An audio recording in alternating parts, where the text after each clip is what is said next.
नमस्कार, हर खबर में आपका स्वागत है। आपके साथ हाजिर हूं मैं कंचन। शुरुआत करेंगे बुलेटिन के इस वक्त की बड़ी खबर के साथ। बड़ी खबर टीवी स्क्रीन पर आपको दिखाने जा रहे हैं। पटियाला से बड़ी खबर, दो गुटों के बीच झड़प, शिव सैनिक और खालिस्तानियों में झड़प, दोनों गुटों के बीच जमकर हुआ पथराव। मौके पर भारी पुलिस बल तैनात, पुलिस ने की हवाई फायरिंग, स्थिति काबू करने के लिए फायरिंग की गई। एसएचओ समेत कई पुलिसकर्मी भी घायल। तो इस पूरे मामले में बीजेपी और एटीएफ ने की पीसी। इस वक्त की बड़ी खबर हम आपको बता रहे हैं टीवी स्क्रीन पर। एसएचओ समेत कई पुलिसकर्मी भी इसमें घायल हुए हैं।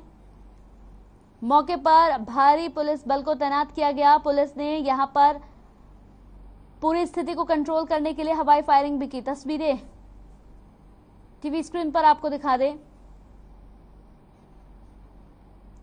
तो तस्वीरें टीवी स्क्रीन पर आप देख सकते हैं। दो गुटों के बीच यहां पर झड़प हुई, जिसके बाद यहां पर एसएचओ के साथ साथ कई और अन्य पुलिसकर्मियों को भी चोटें आई हैं। तस्वीरें जो आपके सामने टीवी स्क्रीन पर चल रही हैं, आप देखिए जरा किस तरह से इन लोगों को नियंत्रण किया जा रहा है।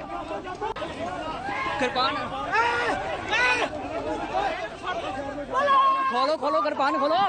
अटॉर्नी जनरल ने कहा, दिल्ली पुलिस कमिश्नर की तरफ से कहा, अगर बुल्लर को छोड़ा जाता है तो ये कल को पन्नू के साथ मिलकर फिर कोई शरारत करेगा।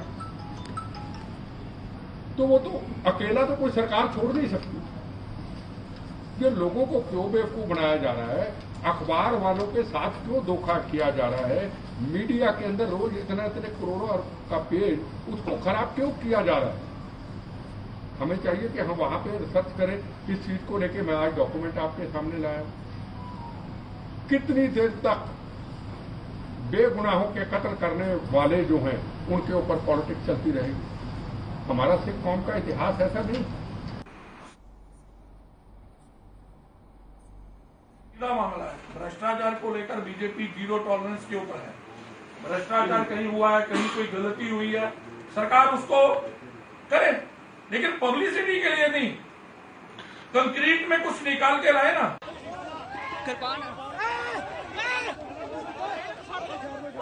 खोलो।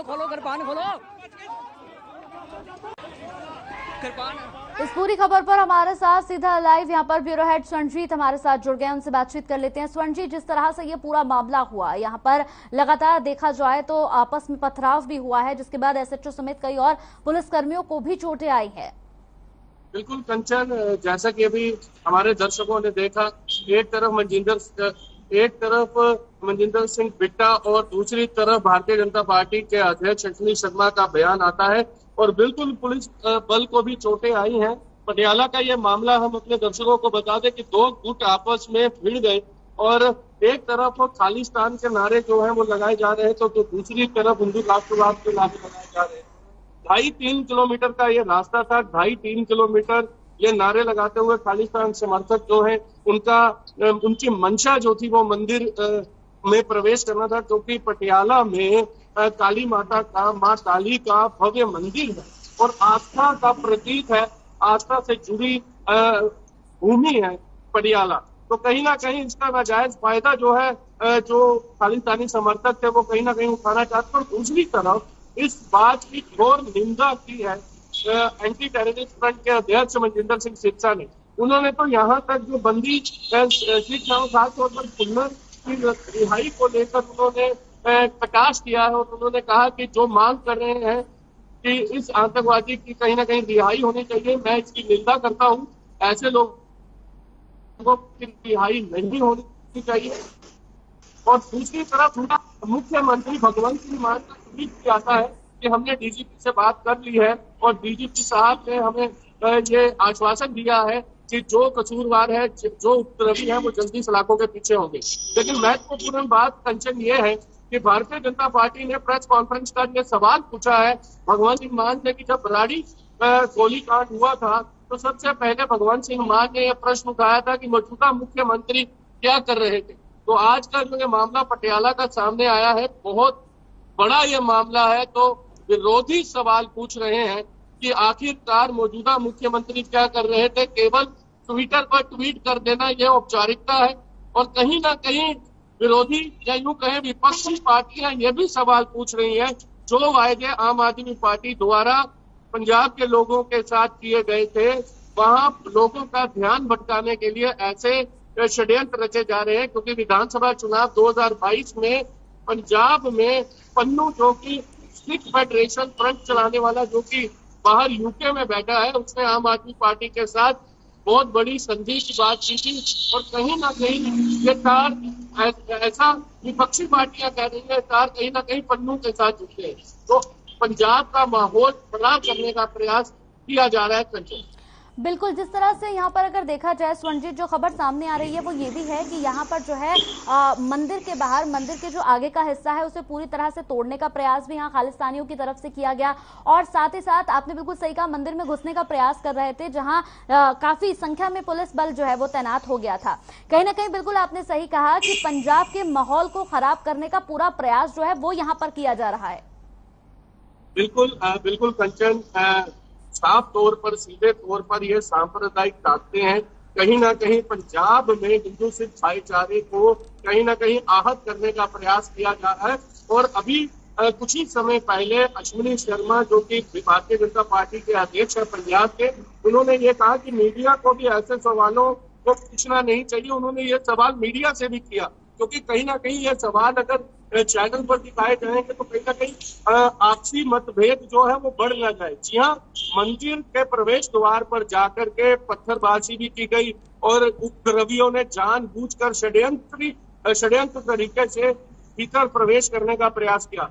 लेकिन कंचन, एक बात आज के इस मामले से सामने आती है कि आखिरकार पुलिस बल 2.5 से 3 किलोमीटर दुख निवारण साहब गुरुद्वारा से लेकर के मां काली का जो मंदिर है, 2.5-3 किलोमीटर उसका डिफरेंस है। तो वहां पर 3 किलोमीटर के भीतर पुलिस ने आखिर उन उपद्रवियों को रोका क्यों नहीं उन पर काबू पाया, और वो 3 किलोमीटर वहां पहुंच कैसे गए?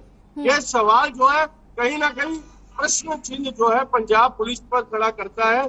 और मैं बार बार एक बात कह रहा हूं कंचन, कि विपक्षी पार्टियां ये सवाल मुख्यमंत्री पंजाब से पूछ रहे हैं और ये आरोप लगा रहे हैं कि अरविंद केजरीवाल की सुरक्षा में पंजाब पुलिस के कम से कम लगभग 100 से ज्यादा जवानों का इस्तेमाल किया जा रहा है। क्या पंजाब पुलिस वो समय भूल गई है जब खात्मा किया था आतंकवाद का पंजाब से और पूरे विश्व में हवाई बटोरी की पंजाब पुलिस से? तो आज ये सांप्रदायिक ताकतें जो है एक्टिव कैसे हो रही है, और आज का ये मामला बहुत बड़ा स्कूल पकड़ सकता है। और अभी इस पर नजरें जो है हम भी बनाए हुए हैं और आश्वासन जो है मुख्यमंत्री ने दिया है। करते सबसे बड़ी बात स्वर्णजीत यही है कि सिर्फ आश्वासन से काम नहीं चलेगा, क्योंकि जिस तरह की तस्वीरें इस वक्त टीवी स्क्रीन पर हम दिखा रहे हैं, जिसमें यहाँ पर तलवारें उनके हाथ में हैं और साथ ही साथ एसएचओ के साथ कई और पुलिसकर्मी भी घायल हुए हैं। सवाल यहाँ सबसे बड़ा यही है कि ऐसे लोगों पर आखिर अंकुश कब लग पाएगा, क्योंकि ये पहला मामला नहीं है, इस तरह के मामले पहले भी हो चुके हैं। कंचन, बिल्कुल आप ठीक कह रही हैं, क्योंकि बुराड़ी कांड जो है अभी तक भूली नहीं है पंजाब की जनता। वहां बेदबी, गुरु ग्रंथ साहब की बेदबी का मामला जो है पंजाब में सामने आया था, और उसे लेकर के कहीं ना कहीं कांग्रेस ने, और कांग्रेस के उस समय में जब मुख्यमंत्री चेहरा कैप्टन अमरिंदर सिंह थे और उन्हें सत्ता भी इसी बात पर हासिल हुई थी कि वो सजा जरूर दिलवाएंगे जो बुराड़ी कांड में षड्यंत्रकारी थे। लेकिन उन्होंने अपने 4 साल 6 महीने इस पर किसी तरह का बयान नहीं दिया और किसी भी षड्यंत्रकारी की गिरफ्तारी नहीं हुई। और यही कारण है कि कांग्रेस पार्टी में 3 से 6 महीने चरणजीत सिंह चन्नी मुख्यमंत्री बनते हैं, उस पर भी कार्रवाई नहीं होती, उस समय में भी कार्रवाई नहीं होती और कांग्रेस को सत्ता से हाथ धोना पड़ता है। और आज ये इतना बड़ा कांड जो सामने आता है पंजाब में, और यहाँ पर लोगों के मन आहत है कि आखिरकार पंजाब इस बात के लिए जाना जाता है जहां हिंदू भाईचारे के उदाहरण दिए जाते हैं पूरे देश भर में, पूरे विश्व भर में, और वहां कहीं ना कहीं भाईचारे में कहीं ना कहीं करवाट लाने का काम जो है सांप्रदायिक ताकतें कर रही है। और खालिस्तान के नारे, और मैं एक बात और कहना चाहूंगा कि फतेह जंग बाजवा भारतीय जनता पार्टी के नेता, उन्होंने ये कहा कि 0.1% ऐसे लोग हैं जो ये नारे सुनने को मिलते हैं खालिस्तान के से संबंधित। तो ये 0.1% की लगाम जो है मौजूदा सरकार को लगानी होगी। आखिरकार भगवंत सिंह मान चुप्पी के साधे हैं। और साथ ही कंचन, बिल्कुल ऐसे मामले सामने आते हैं, कभी विधानसभा चुनाव में श्री हरिमंदिर साहब में बेदबी करने की कोशिश को लेकर एक शख्स को पकड़ा जाता है, दबोचा जाता है और दोबारा ऐसा एक वाकया सामने आज इतनी बड़ी एक इतना बड़ा वाकया होता है। तो इस पर अब देखते हैं कि शाम होता है। लेकिन मैं एक बात किचन अपने दर्शकों को बताना चाहूंगा, senior spokesperson Balwinder Singh Kang ने आश्वासन दिया, प्रेस कॉन्फ्रेंस कर हर खबर ने भी दिखाया है। उन्होंने कहा है कि जितने भी कसूरवार हैं बहुत जल्द सलाखों के पीछे होंगे, बख्शे नहीं जाएंगे। अगर कोई पुलिस अधिकारी भी कसूरवार पाए जाते हैं तो तुरंत प्रभाव से उन्हें बर्खास्त किया जाए। बहुत बहुत शुक्रिया स्वर्णजीत हमारे साथ जुड़ने के लिए तमाम अपडेट के साथ। तो हमारे साथ यहाँ पर ब्यूरो हेड स्वर्णजीत जुड़े थे, तमाम जानकारी उन्होंने यहाँ पर दी। तो हैरानगी होती है ऐसे लोगों पर, और सबसे बड़ा सवाल कि आखिर ऐसे लोगों पर अंकुश कब लग पाएगा। चलिए इसके साथ एक और बड़ी खबर आपको बता दें, बड़ी अहम खबर है। मुख्यमंत्री मनोहर लाल दिल्ली दौरे पर हैं। इस दौरान मुख्यमंत्री मनोहर लाल लाल किला भी पहुंचे, यहाँ पर म्यूजियम का दौरा भी किया उन्होंने। इस दौरान मुख्यमंत्री मनोहर लाल के साथ गृह मंत्री अनिल विज और मुख्यमंत्री के अतिरिक्त प्रधान सचिव भी मौजूद रहे। इसके साथ ही यहां पर एएसआई के रीजनल डायरेक्टर अरविंद मंजुल भी मौजूद रहे। बड़ी खबर इस वक्त की टीवी स्क्रीन पर। तो दिल्ली दौरे पर है मुख्यमंत्री मनोहर लाल। केंद्रीय ऊर्जा मंत्री आरके सिंह से मुलाकात उन्होंने की है। हरियाणा में बिजली संकट को लेकर भी बातचीत हुई है। श्रम शक्ति भवन में ऊर्जा मंत्री से मुलाकात की। दिल्ली दौरे पर मुख्यमंत्री मनोहर लाल, ये तस्वीरें भी हम आपको दिखा रहे हैं। तो दौरे पर है। इस दौरान बिजली संकट जो लगातार हरियाणा के लिए बड़ी समस्या बनी हुई है, इसे लेकर भी यहां पर बातचीत हुई है दिल्ली दौरे पर मुख्यमंत्री मनोहर लाल। और इस दौरान उन्होंने यहां पर ऊर्जा मंत्री से मुलाकात भी की। हालांकि आपको एक बार फिर बताते चले कि हरियाणा में लगातार बिजली का जो संकट है वो बढ़ता जा रहा है और इसे लेकर यहां बातचीत भी हुई है। यानी कह सकते हैं कि कोई हल जरूर निकलेगा। जिस तरह से एक बड़े बड़े कट बिजली के हरियाणा में लग रहे हैं, शायद वो नहीं लगे आगे से, इस पर भी लगातार चर्चाएं चल रही है। तो दिल्ली दौरे पर है मुख्यमंत्री मनोहर लाल और इस दौरान ऊर्जा मंत्री से भी मुलाकात उन्होंने की है। और यहां इस मुद्दे पर भी चर्चा हुई है कि आखिर बिजली संकट जो लगातार बढ़ता जा रहा है वो किस तरह से खत्म हो।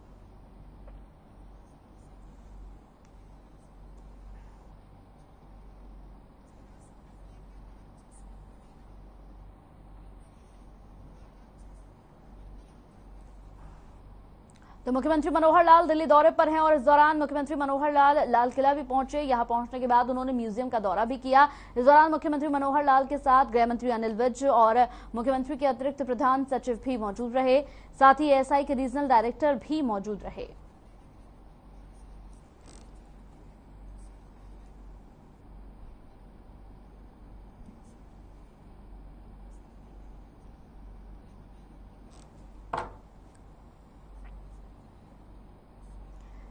तो मुख्यमंत्री मनोहर लाल ने दिल्ली रवाना होने के लिए अंबाला एयरपोर्ट से फ्लाइट ली थी, जहां गृह मंत्री और स्वास्थ्य मंत्री अनिल विज ने उनका फूलों से स्वागत किया था।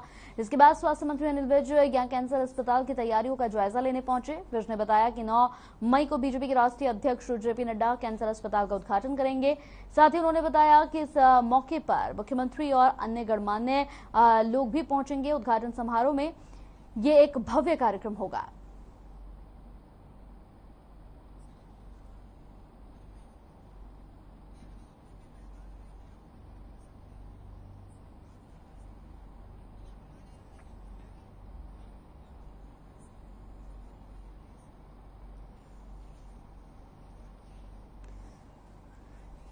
तो वहीं भूपेंद्र हुड्डा ने सोनिया गांधी से 10 जनपद पर मुलाकात की। उन्होंने कहा कि मुलाकात काफी अच्छी रही, शिष्टाचार भेंट थी।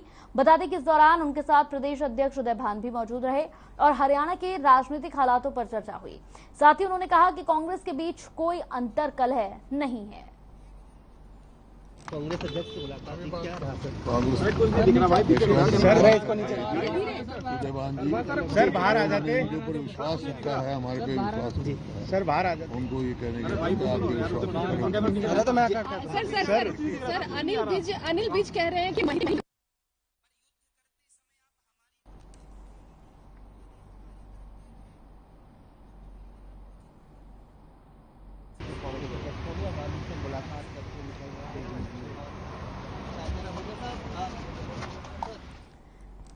तो प्रदेश अध्यक्ष उदय भान भी इस दौरान उनके साथ मौजूद रहे। सोनिया गांधी से मुलाकात के बाद ये कहा जा रहा है कि कांग्रेस को किस तरह से मजबूत किया जाए, कांग्रेस किस तरह से मजबूती के साथ आगे बढ़े और कार्य करे, इसको लेकर चर्चा हुई है। क्योंकि लगातार जिस तरह से कांग्रेस काफी पीछे हो रही है, उसे लेकर अब सभी के लिए एक चिंता है। और 2024 में चुनावों को लेकर भी कांग्रेस किसी भी तरह से कोई कमी नहीं रखना चाहती है। इसीलिए लगातार ये मुलाकातों का सिलसिला भी अब जारी रहने वाला है। हालांकि सोनिया गांधी से मुलाकात के बाद यहां पर भूपेंद्र सिंह हुड्डा ये कहते हुए नजर आए कि कांग्रेस के अंदर किसी भी तरह अभी मैडम से मुलाकात की है, उनका हमने आभार व्यक्त किया है, धन्यवाद किया है उनका, और संकल्प पूरा है कि हम। तो बीजेपी के पंजाब प्रदेश अध्यक्ष अश्विनी शर्मा से खास बातचीत की हमारे पंजाब के ब्यूरो हेड संजीत सिंह ने। इस दौरान अश्विनी शर्मा ने कहा कि आम आदमी पार्टी ने जो वादे किए थे अब उन्हें पूरा करने का समय आ गया है। इस दौरान उन्हें पंजाब के मुख्यमंत्री और सरकार दोनों पर निशाना साधा। लगातार पंजाब में गर्मी के साथ राजनीतिक पारा भी बढ़ता चला जा रहा है। एक तरफ कांग्रेस की तरफ से धरना प्रदर्शन की खबरें सामने आई बीते कल, और तो दूसरी तरफ बीते कल भारतीय जनता पार्टी में भी चुनाव को लेकर रणनीति बनाई जा रही है, क्योंकि वही चुनाव जो संगरूर में उपचुनाव होने वाला है। और हमारे साथ आज भारतीय जनता पार्टी के प्रदेश अध्यक्ष अश्विनी शर्मा साथ हैं। अश्विनी जी बहुत बहुत स्वागत। धन्यवाद। अश्विनी जी, सबसे पहला सवाल, बीते कल राष्ट्रीय कार्यकारिणी सदस्य और आपके उपस्थिति में एक बैठक हुई निकाय चुनाव को लेकर के और संगरूर में उपचुनाव को लेकर के थी।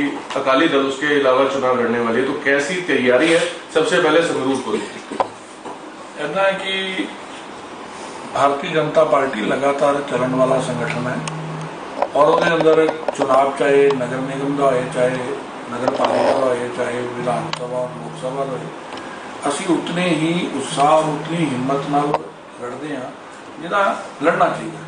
ਉਹਦੇ तहत पार्टी ने कल बैठक बुलाई सी, जिसके अंदर साडे राष्ट्रीय महामंत्री दुष्यंत गौतम जी की शमूलियत हुई। साडे पार्टी के सह इंचार्ज जिहड़े डॉक्टर रैना जी, नरेंद्र रैना जी भी शामिल हुए।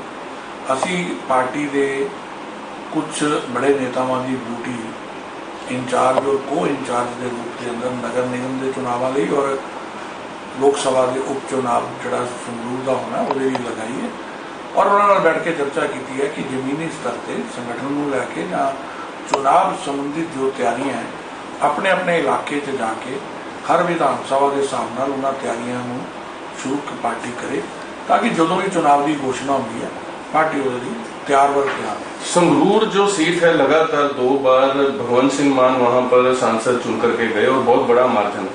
आपको नहीं लगता भारतीय जनता पार्टी के लिए राह थोड़ी कठिन होगी? वो मौजूदा प्रदेश सरकार भी आम आदमी पार्टी की ऐसा है कि हर चुनाव का अपना अपना स्वभाव है। आज केंद्र के अंदर नरेंद्र भाई मोदी की सरकार है, और संगरूर का वोटर भी इस गल को जरूर समझेगा कि जिस पार्टी का प्रधानमंत्री अगर वह MP बने तो साढ़े जोड़े विकास के काम है, जोड़े इलाके के काम है, उन्होंने गति मिल सकती है। और पंजाब का वोटर जोड़ा है वो हर चुनाव में अलग अलग तरीके के नाल व्यवहार करना है, और वो मैंने लगता है कि इस चुनाव को देखने को मिलेगा।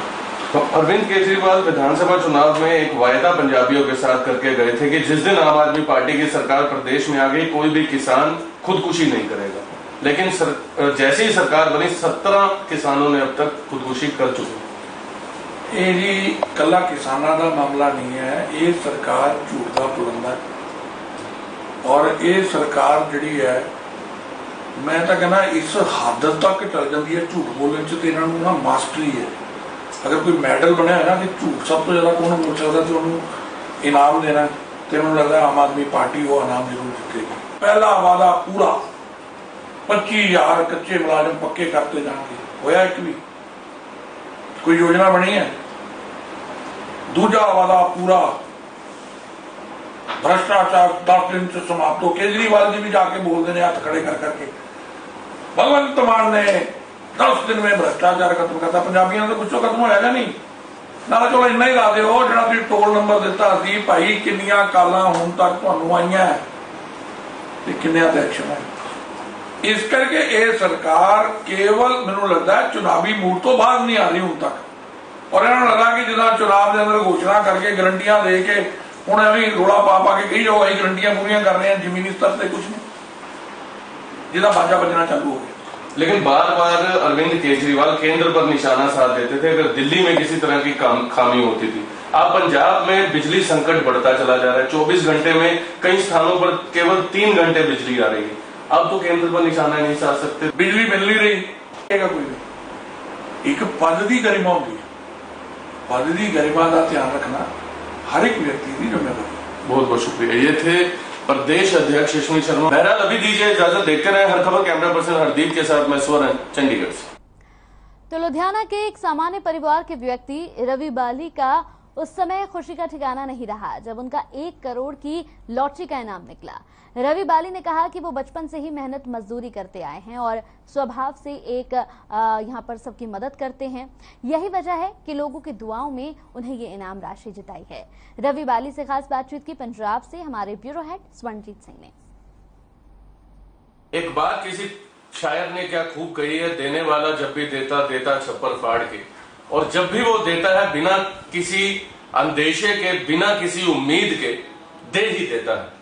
और ऐसा ही हुआ एक शख्स के साथ जो अबोवाल लुधियाना के रहने वाले हैं, और उस शख्स की इस बार बैसाखी बम्पर लॉटरी निकली है। बैसाखी बम्पर हम अपने दर्शकों को बता दें, पंजाब का एक बहुत बड़ा बम्पर है जिसमें करोड़ रुपए का 1 करोड़ का इनाम निकलता है। और आज हमारे साथ वो शख्स मौजूद हैं। सबसे पहले उनसे आपको मिलवाते हैं। भाई साहब नमस्कार।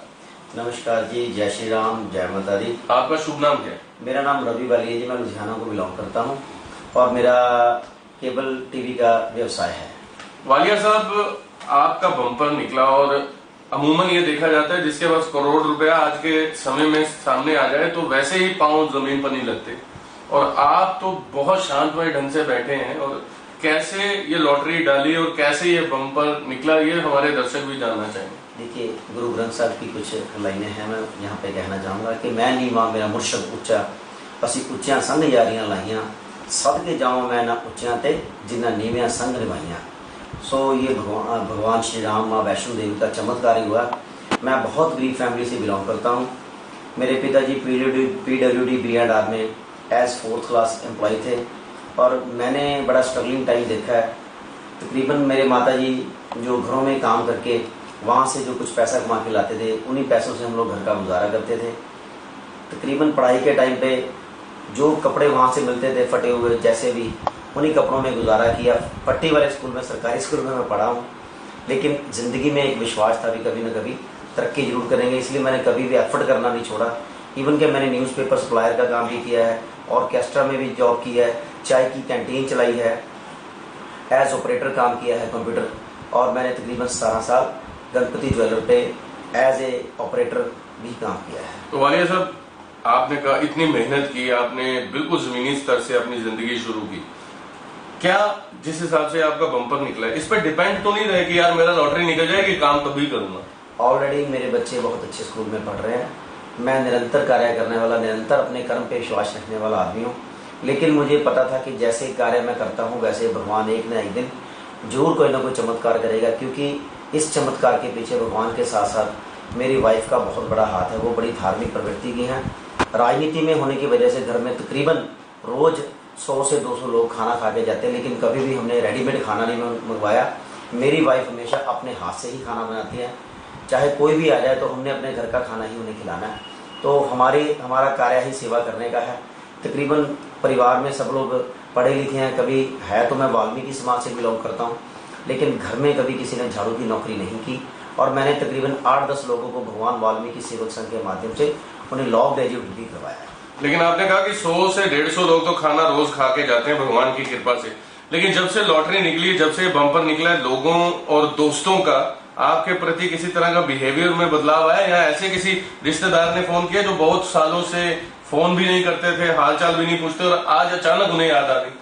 3 दिन तो लगातार फोन, आप ये कह लीजिए कि सुन के मेरा बहुत ज्यादा सिर दर्द होने लग गया था। ऐसे भी दोस्त हैं जिन्होंने कभी कॉल नहीं की थी, उन्होंने कॉल की। ऐसे कुछ बहुत ज्यादा शुभचिंतक हैं जिनको खुशी हुई है। पैसे का कभी भी दुरुपयोग मत कीजिए, अपने बच्चों के बारे में, अपनी फैमिली के बारे में सोचिए। बहुत बहुत शुक्रिया। तो ये थे हमारे साथ वालिया जी, और देखिए रूपांतर जरूर हुआ पैसे के आने से, लेकिन जो आइडेंटिटी है वो ऐसे ही। जरूर आप अपना लक आजमाएं, लेकिन इसे आदत मत बनाएं। यही ऐसी उम्मीद हम करते हैं। देखते रहें हर खबर। कैमरा पर्सन हरदीप के साथ मैं स्वर्ण, चंडीगढ़ से। चलिए इसी के साथ इस बुलेटिन में मेरे साथ इतना ही। नमस्कार।